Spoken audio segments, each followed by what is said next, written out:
Ya, selamat sore. Assalamualaikum warahmatullahi wabarakatuh. Nama saya Muhammad Wildan Ramadhani, Putra Tertera ya di PWT.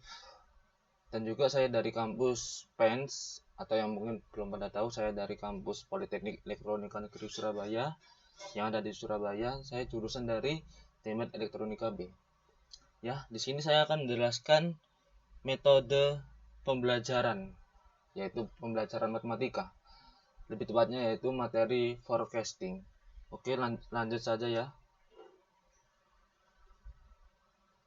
Ya, sesuai dengan slide yang ada pada slide ini, yaitu tentang forecasting atau peramalan.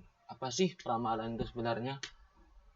Kalau mungkin yang kalian pikirkan, termasuk saya sebelumnya, itu mungkin hanya sekedar meramal.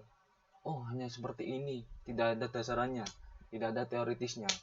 Tapi setelah saya memasuki mata kuliah ini tentang menjelaskan forecasting ini, saya tercurahkan bahwa ada beberapa metode yang akan diperlukan.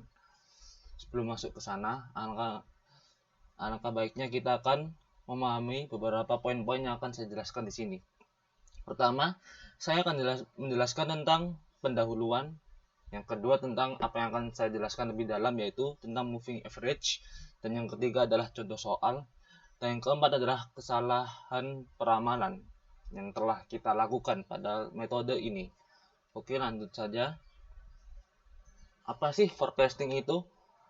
Nah, forecasting itu adalah teknik analisa perhitungan yang dilakukan dengan pendekatan kualitatif ataupun kuantitatif untuk melakukan perkiraan peristiwa pada masa depan berdasarkan data yang kita miliki pada saat ini atau sebelumnya.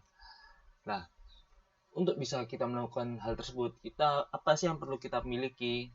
Kita itu harus memiliki data-data yang valid, data-data yang sesuai dengan aktualisasinya. Nah, seperti itu. Oke, lanjut. Macam-macam metode forecasting. Di sini saya akan baginya menjadi 7. Pertama ada metode konstan, dan yang kedua metode linear trend, yang ketiga adalah metode kuadratik, yang keempat adalah metode eksponensial, yang kelima adalah metode moving average, keenam metode exponential smoothing, dan yang ketujuh adalah metode seasonal. Di sini saya akan menjelaskan tentang poin nomor 5, yaitu metode moving average. Lanjut saja. Nah, moving average. Moving average adalah metode forecasting yang tidak terpaut oleh waktu atau trend. Nilai pada pasar itu relatif stabil atau sama. Jadi tidak tepat oleh waktu. Harga relatif itu tergantung peminat dari pasar yang kita tuju. Jadi tidak tergantung musiman. Jadi misalnya orang butuh, ya kita butuh, mereka akan tetap membeli. Jadi tidak tergantung musiman. Oke, lanjut saja. Nah, poin-poin apa sih yang bisa diambil dari moving average ini?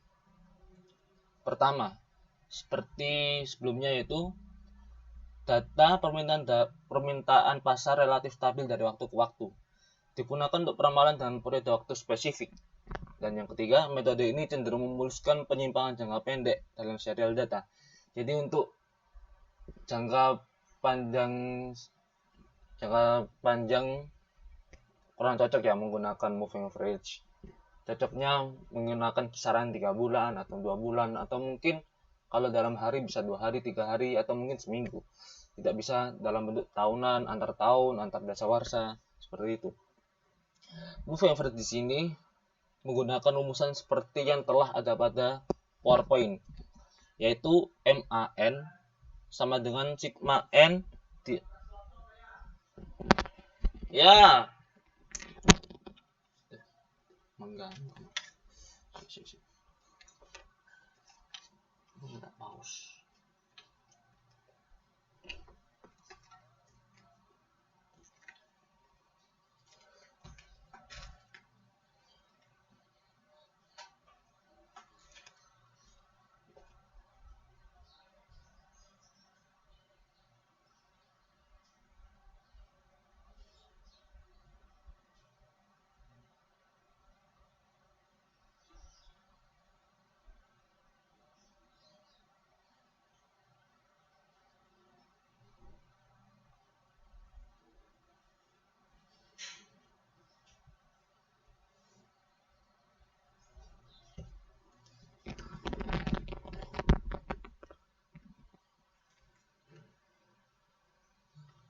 Baik, di sini menggunakan rumus yaitu MAN atau moving average dalam tiap waktu sama dengan sigma N T dikali DT per N. Di sana ada keterangan bahwa DT adalah demand pada bulan ke T dan N adalah jumlah periode yang kita gunakan.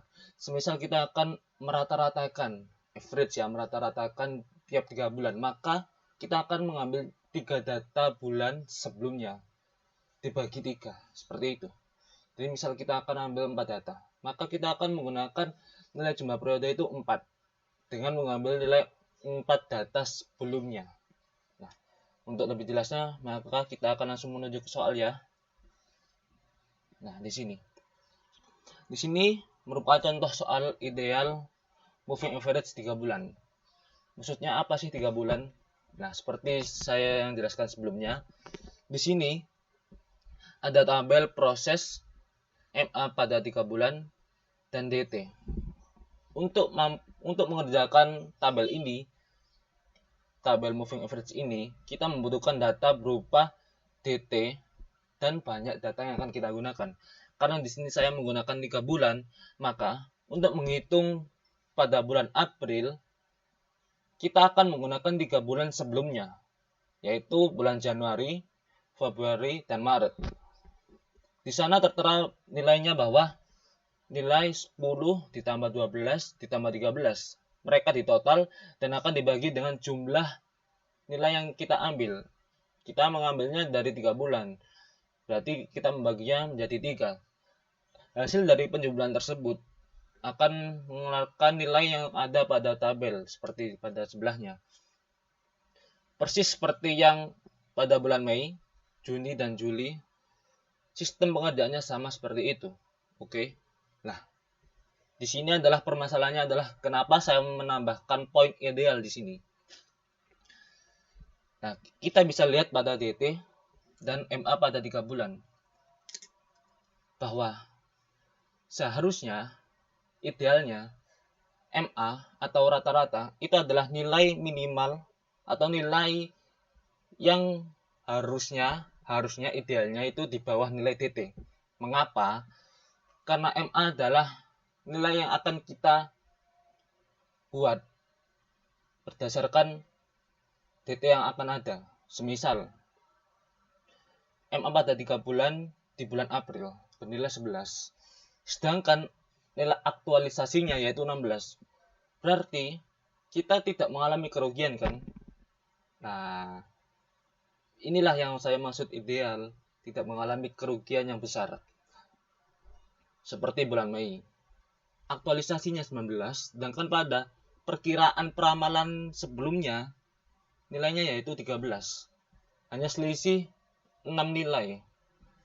Sehingga kita tidak bisa menyebutkan ini rugi. Ya, seperti pada bulan Juni dan Juli. Nah, bagaimana dengan contoh soal tidak ideal moving average 3 bulan? Nah, kenapa saya tambahi nilai tidak ideal? Ya, di sini pada bulan Oktober, November, dan Desember yang telah saya beri warna, di sini nilai mereka Oktober, November, dan Desember nilainya berada di bawah peramalan yang kita lakukan, peramalan yang kita hitung sebelumnya. Pada bulan Oktober, peramalannya bernilai 28. 28 diambil dari mana sih? Yaitu dari nilai 3 hari sebelumnya, karena kita menggunakan average 3 bulan ya. Yaitu nilai 26, 30, dan 28. Itu ditambah, dibagi dengan jumlah 3 bulannya. Maka ketemu 28. Sedangkan secara aktualisasinya, DT bernilai 18 pada bulan Oktober. Itu menandakan kita bahwa peramalan yang kita lakukan pada bulan ini ternyata meleset atau bahkan mengalami penurunan. Begitu juga pada bulan November dan Desember. Nilainya di bawah pada moving average yang kita lakukan. Nah, dari nilai ini, berapakah nilai pada bulan Januari? Apakah berada di bawah juga atau tidak? Gimana? Nah,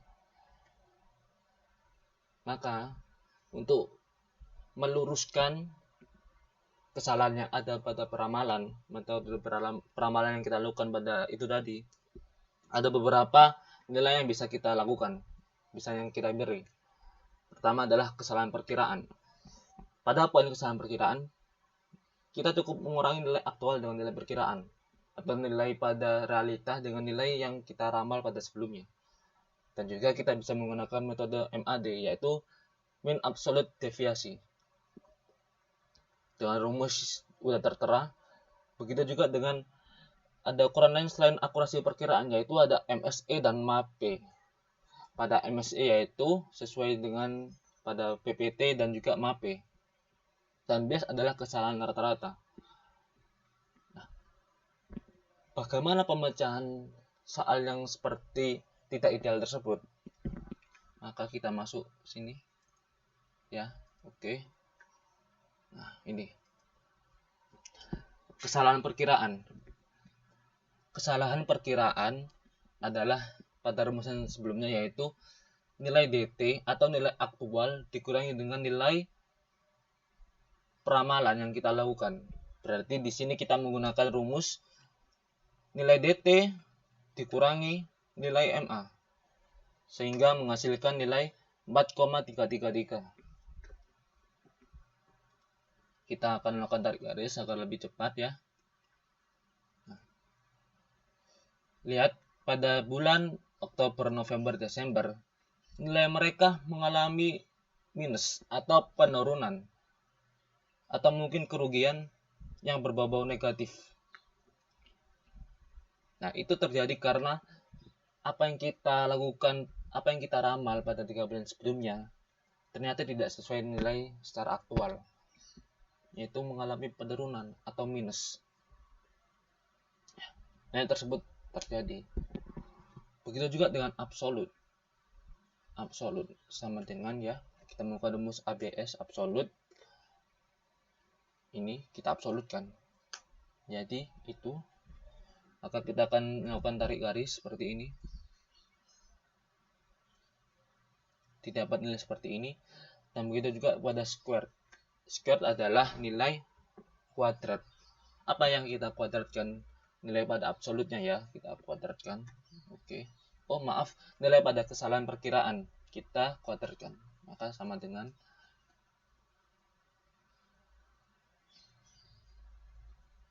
kita kuadratkan ya. Baik, pada bulan pada bulan April ya, untuk square-nya atau kuadratnya dari kesalahan perkiraan yaitu ini dia 18,7. Baik, kita akan langsung tarik garis ke bawah. Maka akan muncul nilai. Nah, dari sini kita dapat mencari total pada setiap kesalahan perkiraan, absolut dan square. Pada total kita akan melakukan sum ya, rumus sum sama dengan titik 2. Oke,